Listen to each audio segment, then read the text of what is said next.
Мадинада бір құл болыпты.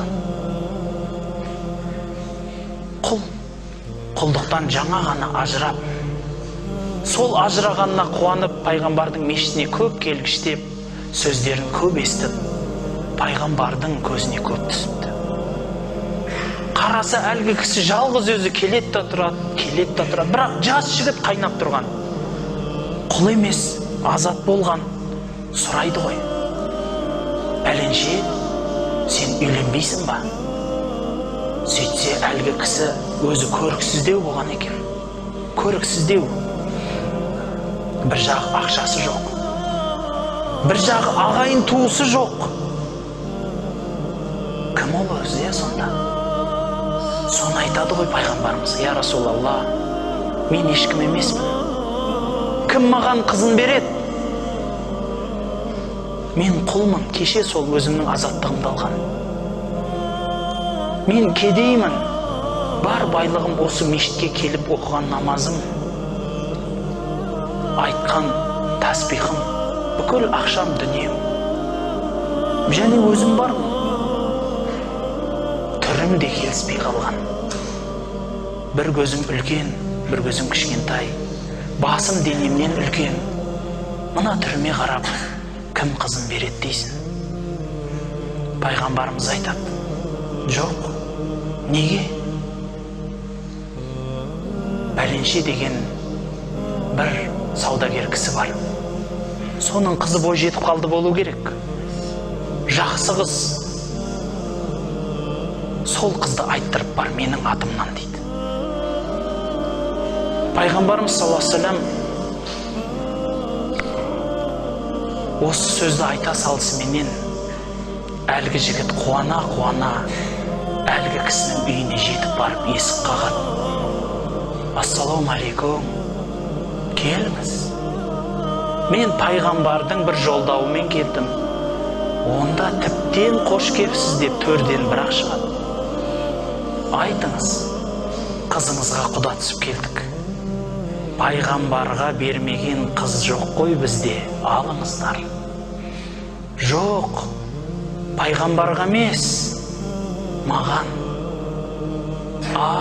Сізге ма? Ойланайықшы.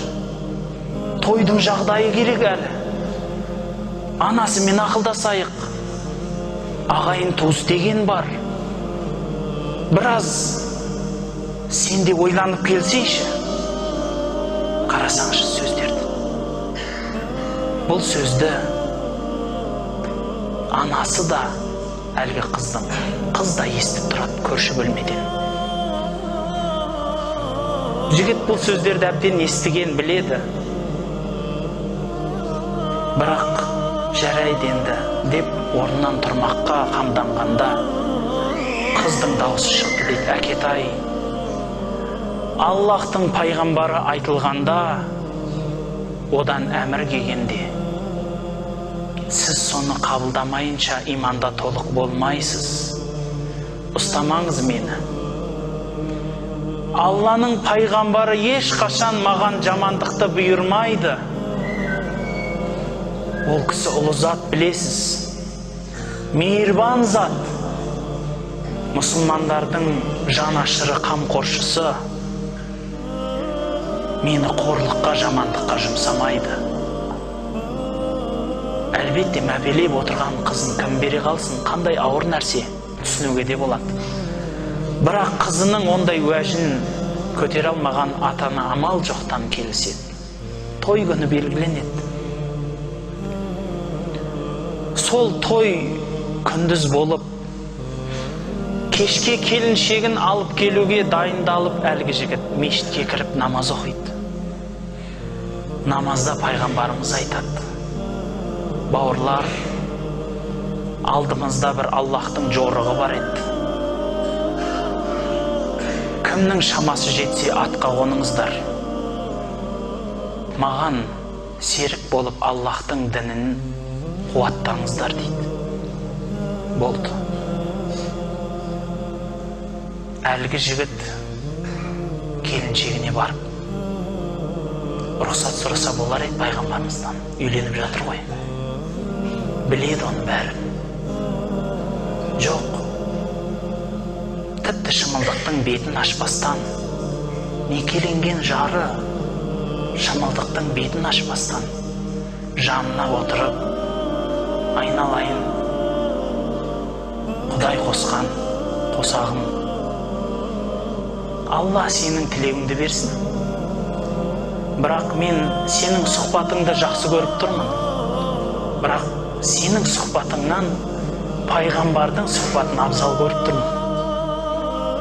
Бұныма қарсы болмасын деп ойлаймын. Аман оралсам қосылармыз деп шығып кетеді үйінен. Болды.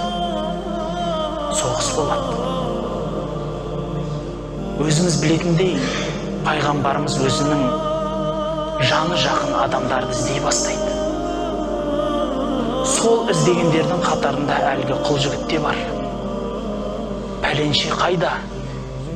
Білмедім. Қайда екен? Ешкім білмейді. Пайғамбарымыздың өзі аралап жүріп тауып алады. 7 адамның арасында жатыр. Бір өзі. Топырақтан басын көтеріп, мүбәрак тізелеріне қойып, басын сипап. Мыналардың барлығы мынаған жабылған екен ғой. Бұл да есесін жібермеген екен ғой. Бірақ бұны өлтіріпті деп көзіне жас алады. Арулап сол соғыста өткендерді қабірге қойып жатқанда, пайғамбарымыз өзі мүбәрак қолдарыменен әлгі жігітті көтеріп қабіріне қояды. Қабірге қойып шыққанда иығы жыртылып шығады. Және күлімсіреп күледі. Айтыңыз, не болды Расулалла десе,